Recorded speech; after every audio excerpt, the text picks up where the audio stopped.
भरिए जिंदगी में रंग गुरु जी के वचनों के संग। गुरु जी के वचन चैनल पर मैं दीपा छिब्बर आप सबका बहुत बहुत स्वागत करती हूँ।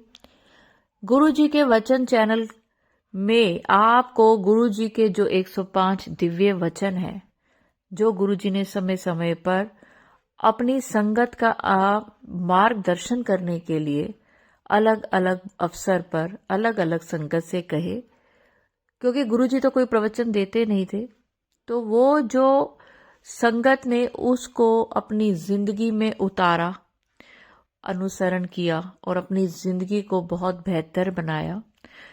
तो आप ये वचन सुने। मैं रोज का एक वचन उसका आपको आसान भाषा में किस तरह से आपने अपनी जिंदगी में उसका अनुसरण करना है और उसका मार्गदर्शन करना है वो बताती हूँ, और साथ में आपके दिल में उठ रहे एक सवाल का जवाब देती हूँ। संगत जी, आज का जो गुरु जी का वचन है, वचन 9, वो आपको मैं बताने जा रही हूँ। पर उससे पहले अगर मेरे चैनल पे नए हैं तो चैनल को सब्सक्राइब करें, क्योंकि ये बहुत ही इंफॉर्मेटिव वीडियो होने वाली है। आपको बहुत अच्छी इंफॉर्मेशन मिलेगी।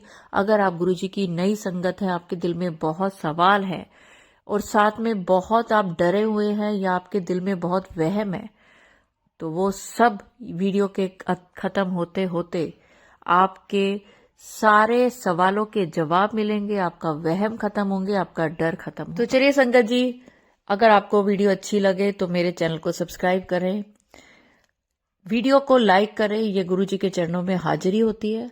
और कमेंट्स में अपने दिल की बात लिखें, वो बात गुरु जी खुद पढ़ते हैं, क्योंकि जब हम वीडियो अपलोड करते हैं तो गुरु जी हमारे साथ बैठ के वीडियो अपलोड करवाते हैं।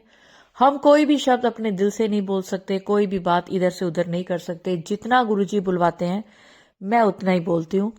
और जब आप वीडियो सुन रहे होते हैं ना, तो आपके आसपास गुरुजी होते हैं। जिस समय आप वीडियो सुनेंगे आप प्रेजेंस फील करोगे गुरु जी की, किसी भी रूप में प्रेजेंस आप फील कर सकते हैं।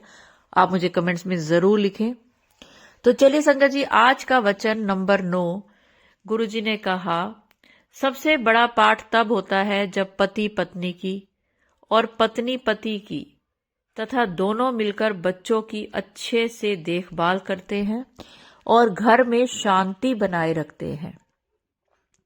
संगत जी, अगर आप पति हैं तो अब पत्नी कुछ बोले तो आप उसकी हाँ में हाँ मिलाएं। हाँ में हाँ नहीं मिला सकते तो उसकी बात को काटे नहीं। और अगर वो किसी बात पे लड़ रहे हैं, गुस्सा कर रही है, तो आप गुरु जी की संगत होने के नाते, अपने घर में शांति बनाए रखने के नाते शांत रहें। और दूसरी चीज, जिस समय घर में एक गलत माहौल हुआ पड़ा है, आप कोशिश करें कि आप मन ही मन में मंत्र जाप करें। ओम नमः शिवाय, शिव जी सदा सहाय, ओम नमः शिवाय, गुरु जी सदा सहाय। लेकिन अगर आपका मंत्र में ध्यान नहीं लग रहा तो आप जय गुरु जी, जय गुरु जी, जय गुरु जी भी बोल सकते हैं। और यही बात आंटीज के लिए है, जो अगर आप घर की आपके हस्बैंड आपसे लड़ रहे हैं तो आपको जरूरी नहीं है कि आपने हर बात का जवाब देना है। गुरु जी कहते हैं हर बात का जवाब होता है, लेकिन हर बात का जवाब देना जरूरी नहीं होता। आप बात को सुने, आपको अच्छी लगे बुरी लगे कोई फर्क नहीं पड़ता। घर में शांति बनाए रखने के लिए, अपने बच्चों को सही मार्गदर्शन दिखाने के लिए आप जो कर सकते हैं वो करें। और जरूरी है कि गुरु जी का मान करें, क्योंकि गुरु जी वहीं टिकते हैं, गुरु जी वहीं रहते हैं, गुरु जी वहीं ब्लेसिंग्स देते हैं जिस घर में शांति होती है। और गुरु जी जिसको अपनी संगत चुनते हैं परिवार में से, वो बहुत भाग्यशाली होता है, क्योंकि गुरु जी उसको इसलिए चुनते हैं क्योंकि गुरु जी को पता होता है कि मेरी यही संगत है जो इस पूरे घर को ब्लेस करवाएगी।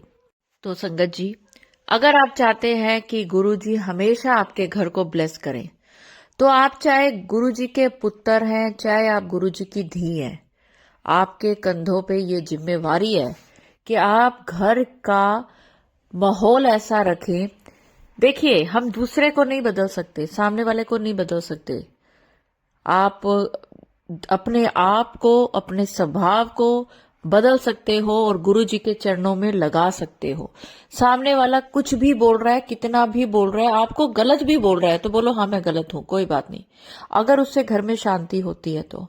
क्योंकि जब आपके बच्चे आपको लड़ता देखते हैं, जब बच्चे घर का माहौल खराब देखते हैं, तो बच्चों के अंदर भी वही चीजें भर जाती हैं। कोशिश करें कि आप घर का माहौल अच्छा रखें।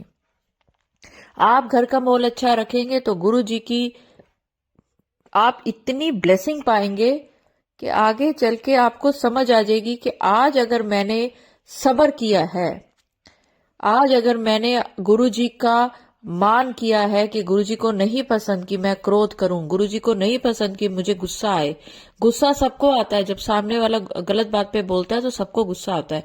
यही हमारी परीक्षा होती है कि हम किस सिचुएशन में ये सोचते हैं कि गुरुजी देख रहे हैं सारा कुछ, गुरुजी तो मुझे देख रहे हैं, गुरुजी मेरे साथ खड़े हैं, गुरुजी इसको खुद जवाब देंगे, मैं क्यों जवाब देके अपना दिमाग और अपनी जबान गलत करूं।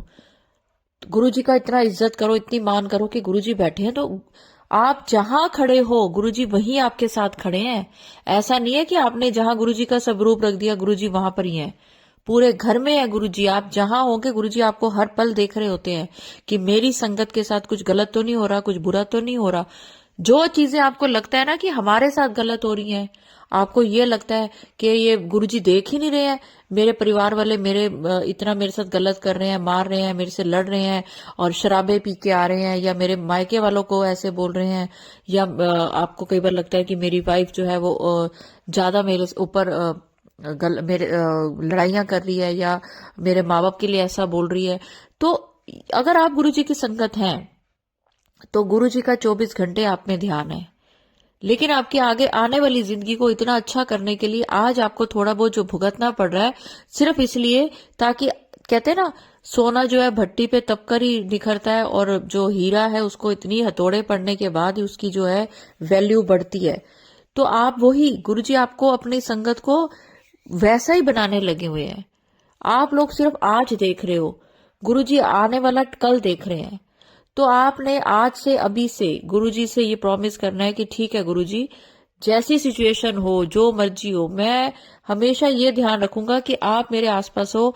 आपको नहीं अच्छा लगता कि मैं गुस्सा करूं, आपको नहीं अच्छा लगता कि मैं चीखूं, चिल्लाऊं या लड़ूं, आपको नहीं अच्छा लगता कि मैं किसी से मुंह फुलाऊं, तो आज के बाद मैं ये नहीं करूंगा या मैं ये नहीं करूंगी, और फिर अपनी जिंदगी में चमत्कार होता देखें।